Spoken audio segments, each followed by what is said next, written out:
یا اللہ یا کریم یا عظیم یا غفور یا شکور یا بسم اللہ الرحمن الرحیم۔ الصلاۃ والسلام علیک یا رسول اللہ۔ السلام علیکم ورحمۃ اللہ وبرکاتہ۔ اے بے خبر، دین کو کتابوں میں مت تلاش کر۔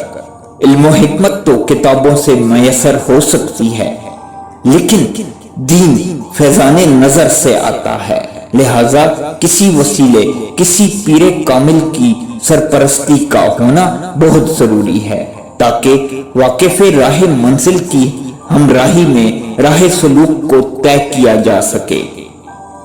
پیر کرم شاہ صاحب الازہری رحمۃ اللہ علیہ اپنی تفسیر ضیاء القرآن میں آیات وسیلہ سورۃ المائدہ کی تفسیر میں لکھتے ہیں کہ جس چیز کے ذریعے کسی چیز تک پہنچا جائے اور اس کا قرب حاصل کیا جائے اس کو وسیلہ کہتے ہیں۔ ایمان، نیک اعمال، عبادات وغیرہ سب اللہ تعالیٰ تک پہنچتے ہیں اور اس کا قرب حاصل کرنے کا وسیلہ اور ذریعہ ہے۔ اسی طرح مرشد کامل جو اپنی روحانی توجہ سے اپنے مرید کی آنکھوں سے غفلت کی پٹی اتار کر اس کے دل میں یاد الہی کی تڑپ پیدا کر دے، اس کے وسیلہ ہونے میں کس کو شبہ ہو سکتا ہے؟ حضرت شاہ ولی اللہ دہلوی رحمۃ اللہ علیہ نے بھی تصریح فرمائی ہے کہ اس آیت میں وسیلے سے مراد تلاش مرشد ہے۔ تصوف اور راہ سلوک میں حقیقی کامیابی کے لیے تلاش مرشد اسبس ضروری ہے، اور اللہ تعالیٰ نے سالکان راہ حقیقت کے لیے یہی قاعدہ مقرر کیا ہے۔ اس لیے مرشد کی رہنمائی کے بغیر اس کا ملنا شاذ و نادر ہے۔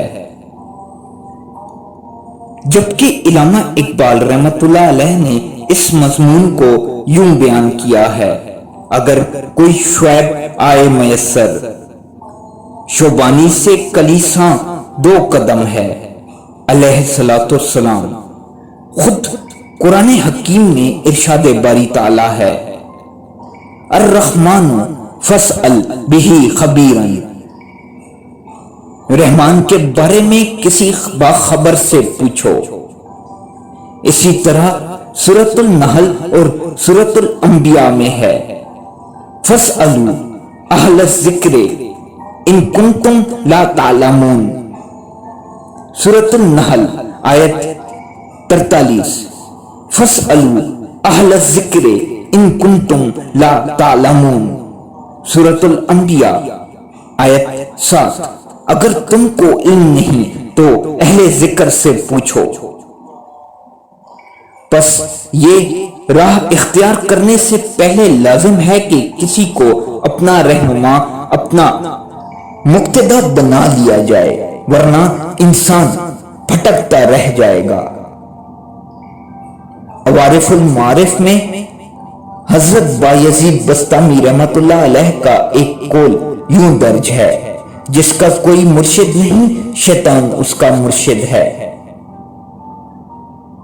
بزرگ کہتے ہیں کہ جس طرح ہر صنعت میں ماہر کاریگر کی ضرورت ہوتی ہے، اسی طرح طریقت و تصوف میں بھی کسی ماہر استاد یا پیر کامل کی ضرورت ہوتی ہے جو آپ کو اشغال مجاہدہ اور مراقبہ، نفی اسبات کے طریقہ ہائے ذکر، تزکیہ نفس، تصفیہ باطن جیسے انتہائی نازک مرحلوں میں آپ کی رہنمائی کر سکے۔ ویسے بھی نیک لوگوں کی صحبت کا قرآن کریم میں حکم دیا گیا ہے: یا ایھا الذین آمنوا اتقوا اللہ وکونوا مع الصادقین۔ اے ایمان والو، اللہ سے ڈرو اور سچے لوگوں کے ساتھ ہو جاؤ۔ سورۃ التوبہ آیت 119۔ اسی بارے میں حضور صلی اللہ تعالی علیہ وآلہ وسلم کی حدیث بھی ہے۔ روز حشر آدمی اس کے ساتھ ہوگا جس سے محبت رکھتا ہے۔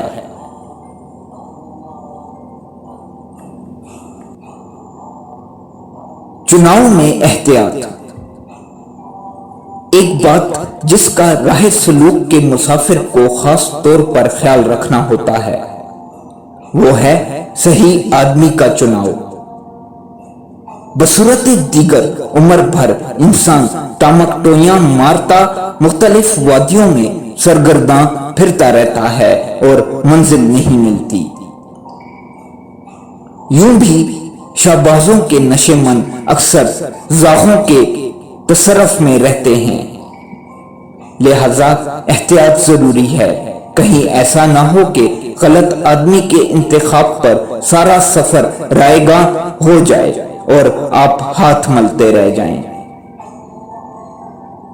چمن کے رنگ و بو نے اس قدر دھوکے دیے مجھ کو کہ میں نے ذوق گلبوسی میں کانٹوں پہ زباں رکھ دی۔